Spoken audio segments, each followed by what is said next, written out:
Hello musicians, in this video we're going to be going over exercise number 34, our sixth note. And first we're going to start by going over our sixth note. Our flutes and low brass are going to be learning the note G, our clarinets and trumpets A, our saxophone is going to be learning E, and our French horns D. Let's get started with the flute first.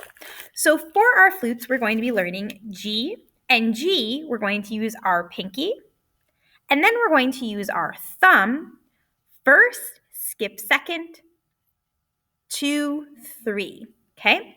And we're going to play it like so. We're going to be looking for a higher sound for that. Next up will be our clarinets. Our clarinets are going to be learning the note A, and A uses this teardrop key in the front. When we go to play A, we want to make sure to play with the side of our finger, okay?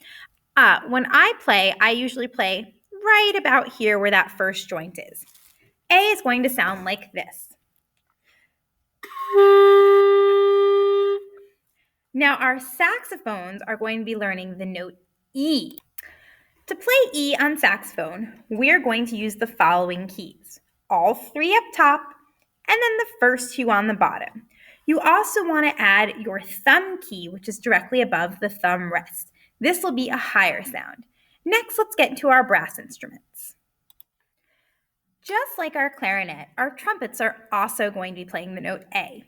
A is going to be first and second valve, just like the note E was, but again, this will be a higher sound.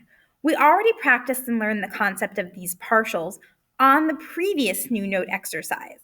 A will sound like so.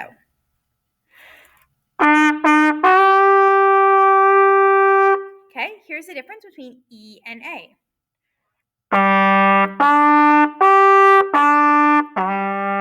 So we had low A, E, and then higher A, just to give you an idea. Next up will be our French horn. Our French horns are going to be playing D for their new note. Okay, we're going to be using the first valve, whether we're on French horn or on mellophone. It's going to be a high sound.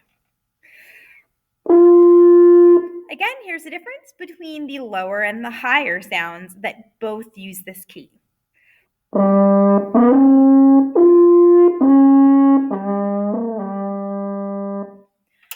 we're going to finish up with our trombones.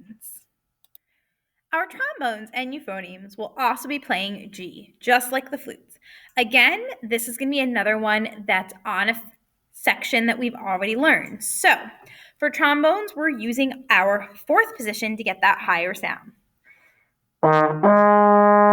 Here's a difference between D and G. And it will sound the same on euphonium. Now let's take a look at the exercise.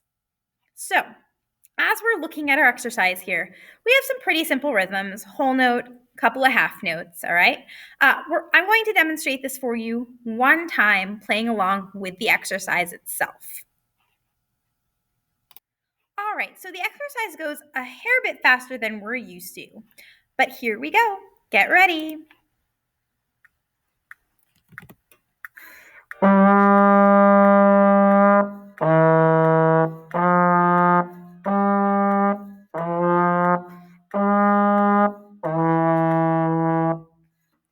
All right, as you're practicing, you can, of course, slow it down or speed it up using the section up here. So that was your 6th note. Make sure that you're practicing along with your book and checking out what sound you have to make, and I'll see you in the next one. Thanks so much, musicians, and happy practicing. Bye!